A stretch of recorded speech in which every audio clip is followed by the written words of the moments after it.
ओम शांति। आज बाबा को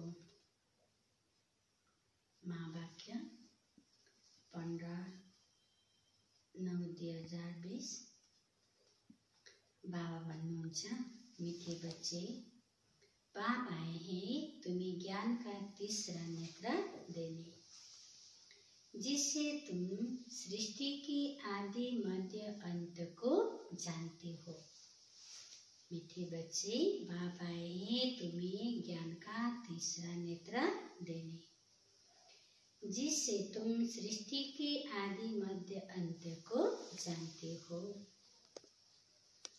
प्रश्न, शेरनी शक्तियां ही कौन सी बात हिम्मत के साथ समझा सकती है? शेरनी शक्तियां ही कौन सी बात हिम्मत के साथ समझा सकती है? बाबा उत्तर बताउनुहुन्छ, दूसरे धर्म वालों को यह बात समझाना है कि बाप कहते हैं तुम अपने को आत्मा समझो, परमात्मा नहीं। आत्मा समझकर बाप को याद करो तो विकर्म विनाश होंगे और तुम मुक्ति धाम में चले जाएंगे। परमात्मा समझने से तुम्हारे विकर्म विनाश नहीं हो सकते। यह बात बहुत हिम्मत से शेरनी शक्तियां ही समझा सकती है। समझाने का भी अभ्यास चाहिए। आजको गीत छ, नैन हिनको राह दिखाओ प्रभु। ओम शांति। बच्चे अनुभव कर रहे हैं, रूहानी याद की यात्रा में कठिनाई देखने में आती है। भक्ति मार्ग में दर ठोकरें खानी ही होती हैं। अनेक प्रकार के जप तप यज्ञ करते, शास्त्र आदि पढ़ते, जिस कारण ही ब्रह्मा की रात कहा जाता है। आधा कल्प रात, आधा कल्प दिन। ब्रह्मा अकेला तो नहीं होगा ना। प्रजापिता ब्रह्मा है तो जरूर उनके बच्चे कुमार कुमारियां भी होंगे, परंतु मनुष्य नहीं जानते। बाप बच्चों को ज्ञान का तीसरा नेत्र देते हैं, जिससे तुमको सृष्टि की आदि मध्य अंत का ज्ञान मिला हुआ है। तुम कल्प पहले भी ब्राह्मण थे और देवताएं बने थे। जो बने हैं वे फिर बनेंगे। आदि सनातन देवी देवता धर्म के तुम हो। तुम ही पूज्य और पुजारी बनते हो। अंग्रेजी में पूज्य को वर्षिवंदी और पुजारी को वर्षिपर कहा जाता है। भारती आधा कल्प पुजारी बनता है। आत्मा मानती है हम पूज्य थे, फिर हम ही पुजारी बने हैं। पूज्य से पुजारी फिर पूज्य बनते हैं। बाप तो पूज्य पुजारी नहीं बनते। तुम कहेंगे हम पूज्य पावन सो देवी देवताएं थे, फिर 84 जन्म के बाद कंप्लीट पतित पुजारी बन जाते हैं। अभी भारतवासी जो आदि सनातन देवी देवता धर्म वाले थे, उनको अपने धर्म का कुछ भी पता नहीं है। तुम्हारी इन बातों को सब धर्म वाले नहीं समझेंगे। जो इस धर्म के कहाँ कन्वर्ट हो गए वही आएंगे। ऐसे कन्वर्ट तो बहुत हो गए हैं। बाप कहते हैं जो शिव और देवताओं के पुजारी है उनको साज है। ये अन्य धर्म वाले माथा खपाएंगे। जो कन्वर्ट होगा उनको टच होगा और आकर समझने की कोशिश करेंगे, नहीं तो नहीं मानेंगे। आर्य समाजों में से भी बहुत आए हुए हैं, सिख लोग भी आए हुए हैं। आदि सनातन देवी देवता धर्म वाले जो कन्वर्ट हो गए हैं, उनको अपने धर्म में जरूर आना पड़ेगा। झाड़ में भी अलग अलग सेक्शन है, फिर आएंगे भी नंबरवार। ताल तालियां निकलती रहती है, वह पवित्र होने के कारण उन्हों को प्रभाव अच्छा निकलता है। इस समय देवी देवता धर्म का फाउंडेशन है नहीं, जो फिर लगाना पड़ता है। बहन भाई तो बनाना ही पड़े। हम एक बाप के बच्चे, सब आत्माएं भाई भाई है, फिर भाई बहन बनते हैं। आप जैसे कि नई सृष्टि की स्थापना हो रही है, पहले पहले है ब्राह्मण। नई सृष्टि की स्थापना तो प्रजापिता ब्रह्मा तो जरूर चाहिए।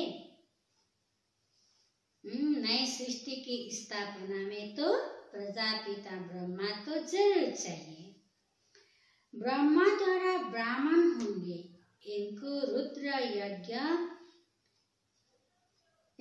रुद्र ज्ञान यज्ञ भी कहा जाता। इसमें ब्राह्मण जरूर चाहिए। प्रजापिता ब्रह्मा की औलाद जरूर चाहिए, वह है ग्रेट ग्रेट ग्रैंड फादर। ब्राह्मण है पहले नंबर में चोटी वाले। आदम बीवी एडम ईव को मानते भी हैं। इस समय तुम पुजारी से पूज्य बन रहे हो। तुम्हारा सबसे अच्छा यादगार मंदिर दिलवाड़ा मंदिर है। नीचे तपस्या में बैठे हैं, ऊपर में राजा हैं, और यहाँ तुम चैतन्य में बैठे हो। यह मंदिर खलास हो जाएंगे, फिर भक्ति मार्ग में बनेंगे। तुम जानते हो अभी हम राजयोग सीख रहे हैं, फिर नई दुनिया में आएंगे। वह जड़ मंदिर, तुम चैतन्य में बैठे हो। मुख्य मंदिर यह ठीक बना हुआ है। स्वर्ग को नहीं तो कहाँ दिखाएंगे, इसलिए छत में स्वर्ग को दिखाया है। इस पर बहुत अच्छा समझा सकते हो। बोलो, भारत ही स्वर्ग था, अब भारत नरक है। इस धर्म वाले झट समझेंगे। हिंदू में भी देखेंगे तो अनेक प्रकार के धर्मों में जाकर पड़े हैं। तुमको बहुत मेहनत करनी पड़ती है निकालने में। बाबा ने समझाया है, अपने को आत्मा समझ मामेकम याद करो बस, और कुछ बात ही नहीं करना चाहिए। जिनका अभ्यास नहीं, उनको तो बात करनी भी नहीं चाहिए, नहीं तो बीके का नाम बदनाम कर देते हैं। अगर दूसरी धर्म वाले हैं तो समझाना चाहिए कि यदि तुम मुक्तिधाम में जाना चाहते हो तो अपने को आत्मा समझो, बाप को याद करो, अपने को परमात्मा नहीं समझो। बाबा भन्नुहुन्छ, अपने को आत्मा समझ बाप को याद करेंगे तो तुम्हारे जन्म जन्मांतर के पाप कट जाएंगे और मुक्ति धाम में चले जाएंगे। तुम्हारे लिए यह मनमाना भव का मंत्र ही बस है, परंतु बात करने की हिम्मत चाहिए। शेरनी शक्तियां ही सर्विस कर सकती है। सन्यासी लोग बाहर में जाकर विलायत वालों को ले आते हैं कि चलो तुमको स्पिरिचुअल नॉलेज देवे। अब वो बाप को तो जानते नहीं, ब्रह्म को भगवान समझ का देते हैं, इसको याद करो। ब्रह्मामा तत्व परम धाम, जहाँ आफ्नो घरलाई भगवान सम्झेर याद गर्नु लगाउँछ। बाबा भन्नुहुन्छ, बस यह मंत्र दे देते हैं, जैसे किसी चिड़िया को अपने पिंजरे में डाल देते हैं। तो ऐसे ऐसे समझाने में भी टाइम लगता है। बाबा ने कहा था, हर एक चित्र के ऊपर लिखा हुआ हो शिव भगवान वाच। पहिला पहिलाको चित्रमा त सबैमा लेखिएको छ शिव भगवान वाच। तुम जानते हो इस दुनिया में धनी बीघ सब निधन के हैं, पुकारते हैं तुम माँ पिता, उनका अर्थ क्या है? ऐसे ही बोलते रहते हैं, तुम्हारी कृपा से सुख घनेरे। पुकारते हैं तुम माँ पिता हम बालक तेरे, तुम्हारी कृपा से स्वर्ग के सुख घनेरे। बाबा से ऐसे ही बोल देते हैं, बाप तुमको स्वर्ग के सुख के लिए पढ़ा रहे हैं, जिसके लिए तुम पुरुषार्थ कर रहे हो। जो करेगा वह पाएगा। इस समय तो सब पति थे। पावन दुनिया तो एक स्वर्ग ही है। यहाँ कोई भी सत्व प्रदान हो न सके। सतयुग में तो सत्व प्रदान थे, वही तमो प्रदान पतित बन जाते हैं। क्राइस्ट के पिछाड़ी जो उनके धर्म वाले आते हैं, वह तो पहले सत्व प्रदान होंगे ना। जब लाखों के अंदाज में होते हैं तो तब लश्कर तैयार होता है। लश्कर बादशाही लेते हैं, उनको सुख भी कम तो दुख भी कम। तुम्हारे जैसा सुख तो किसी को मिल न सके। तुम अभी तैयार हो रहे हो सुखदा में आने के लिए। बाकी सब धर्म वाले कोई स्वर्ग में थोड़े आते हैं। भारत जब स्वर्ग था तो उन जैसा पावन खंड कोई नहीं था। जब बाप आते हैं तभी ईश्वरीय राज्य स्थापन होता है।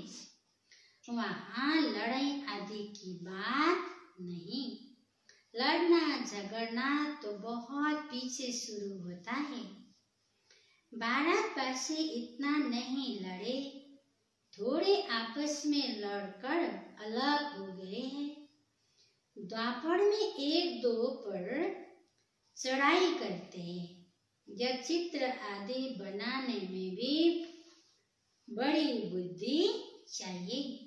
यह भी लिखना चाहिए कि भारत जो स्वर्ग था सो फिर नरक जैसे कैसे बना है, आकर समझो।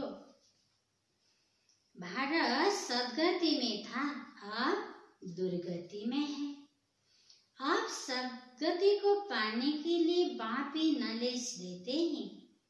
मनुष्य में यह रूहानी नॉलेज होती नहीं, यह होती है परमपिता परमात्मा में। बाप यह नॉलेज देते हैं आत्माओं को, बाकी तो सब मनुष्य को ही देते हैं। शास्त्र भी मनुष्य ने लिखी है, मनुष्य ने पढ़े हैं। या तो तुम्हें रूहानी बाप पढ़ाते और रूह पढ़ती है। पढ़ने वाले तो आत्मा है ना, वह लिखने और पढ़ने वाले मनुष्य ही है। परमात्मा को तो शास्त्र आदि पढ़ने की दरकार नहीं है। बाप कहते हैं इन शास्त्र आदि से किसी की सद्गति हो नहीं सकती। मुझे ही आकर सबको वापस ले जाना है। अभी तो दुनिया में करोड़ों मनुष्य है। सत्ययुग में जब इन लक्ष्मी नारायण का राज्य था तो वहाँ 9 लाख होते हैं। बहुत छोटा झाड़ होगा। फिर विचार करो, इतनी सब आत्माएं कहाँ गई? ब्रह्म में व पानी में तो नहीं लीन होगी, वह सब मुक्तिधाम में रहती है। हर एक आत्मा अविनाशी है, उनमें अविनाशी पाठ मुदा हुआ है जो कभी मिट नहीं सकता। आत्मा विनाश हो न सके, आत्मा तो बिंदी है। बाकी निर्वाण आदि में कोई भी जाता नहीं, सबको पाठ बजाना ही है। जब सब आत्माएं आ जाती है तब मैं आकर सबको ले जाता हूँ। पिछाड़ी में है ही पाप का पाठ, नई दुनिया की स्थापना और पुरानी दुनिया का विनाश, यह भी ड्रामा में मूल है। तुम आर्य समाजियों के झुंड को समझाएंगे तो उसमें जो कोई इन देवता धर्म का होगा उनको टच होगा। बरोबर यह बात ठीक तो है, परमात्मा सर्वव्यापी कैसे हो सकता? भगवान तो बाप है, उनसे वर्षा मिलता है। कोई आर्य समाजी भी तुम्हारे पास आते हैं ना, उनको ही सैपलिंग कहा जाता है। तुम समझाते रहो कि तुम्हारे कुल का जो होगा वो आ जाएगा। भगवान बाप ही पावन होने की युक्ति बताते हैं। भगवानो बाज माँ में कम याद करो, मैं पतित पावन हूँ, मुझे याद करने से तुम्हारे विक्रम विनाश होंगे और मुक्तिधाम में आ जाएंगे। यह पैगाम सब धर्म वालों के लिए है। बोलो, बाप कहते हैं दिया के सब धर्म छोड़ मुझे याद करो तो तुम तमो प्रधान से सतो प्रधान बन जाएंगे। मैं गुजराती हूँ, फलाना हूँ, यह सब छोड़ो, अपने को आत्मा समझो और बाप को याद करो। यह है योग अग्नि, संभाल कर कदम उठाना है। सब नहीं समझेंगे। बाप कहते हैं पतित पावन मैं ही हूँ, तुम सब हो पतित। निर्माण धाम में पावन होने बिगड़ आ न सकी। रचना की आदि मध्य अंत्य को भी समझना है। पूरा समझने से ही उच्च पद पाएंगे। थोड़ी भक्ति की होगी तो थोड़ा ज्ञान समझेंगे, बहुत भक्ति की होगी तो बहुत ज्ञान उठाएंगे। बाप जो समझाते उसको धारण करना है। वानप्रस्थियों के लिए और ही साज है, गृहस्थ व्यवहार से किनारा कर लेते हैं। वानप्रस्थ अवस्था 60 वर्ष की बात होती है। गुरु भी तब करते हैं।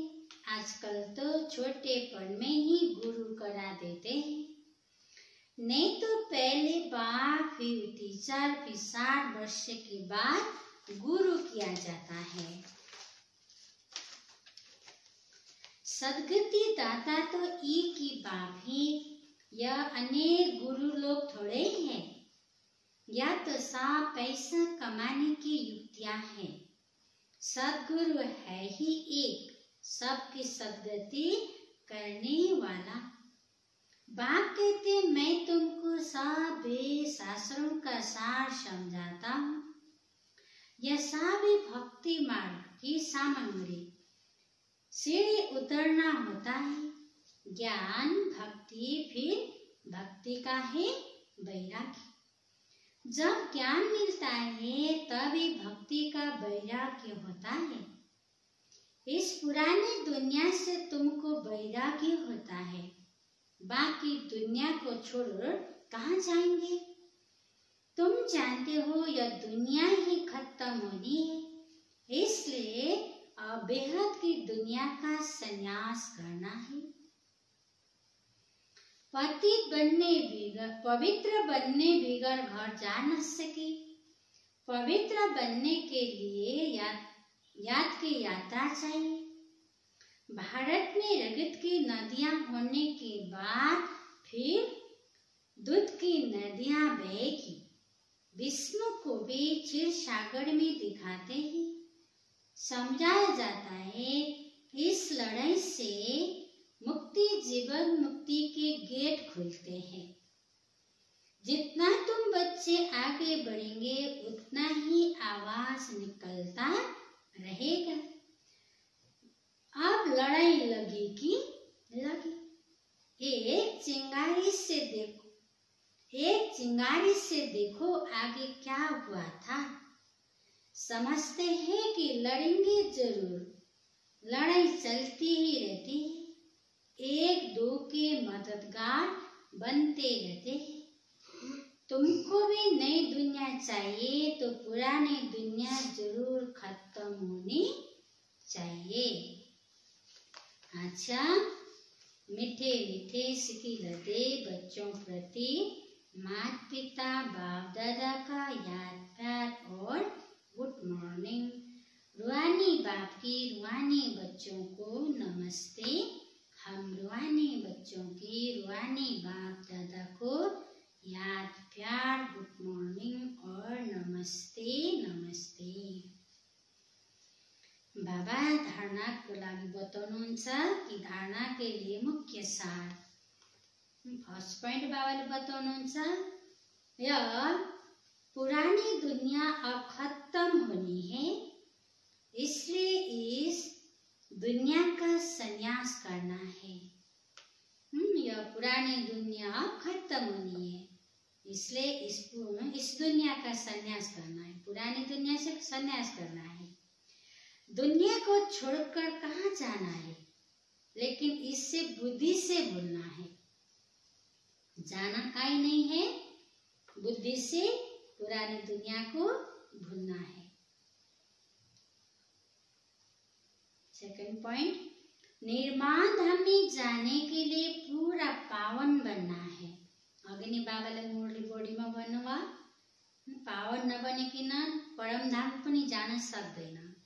निर्माण धाम में जाने के लिए पूरा पावन बनना है। रचना के आदि मध्य अंत को पूरा समझ नई दुनिया में उच्च पद पाना है। रचना के आदि मध्य अंत को पूरा समझ नई दुनिया में उच्च पद पाना है। आजको वरदान बाबा बताउनुहुन्छ, अलबेलेपन की नींद को तलाक देने वाले निंद्राजित चक्रवर्ती भव। अलबेलेपन की नींद को तलाक देने वाले निंद्राजित चक्रवर्ती भव। डिटेल्स में छ, साक्षात्कार मूर्त बन भक्तों को साक्षात्कार कराने के लिए अथवा चक्रवर्ती बनने के लिए निंद्राजित बनो। जब विनाश काल भूलता है तब अलबेलेपन की नींद आती है। जब विनाश काल भूलता है तब अलबेलेपन की नींद आती है। भक्तों की पुकार सुनो, दुखी आत्माओं के दुख की पुकार सुनो, प्यासी आत्माओं की प्रार्थना की आवाज सुनो, तो कभी भी अलबेलापन की नींद नहीं आएगी। तो अब सदा जागती ज्योति बन अलबेलापन की नींद को तलाक दो और साक्षात्कार मूर्त बनो। अलबेलापन की नींद को तलाक दो और साक्षात्कार मूर्त बनो। आज का स्लोगन छ, तन मन धन। तन मन धन, मन बाणी कर्म। किसी भी प्रकार से बाप के कर्तव्य में सहयोगी बनो तो सहज योगी बन जाएंगे। तन मन धन, मन बाणी कर्म, किसी भी प्रकार के आपके कर्तव्य में सहयोगी बनो तो सहज योगी बन जाएंगे। ओम शांति।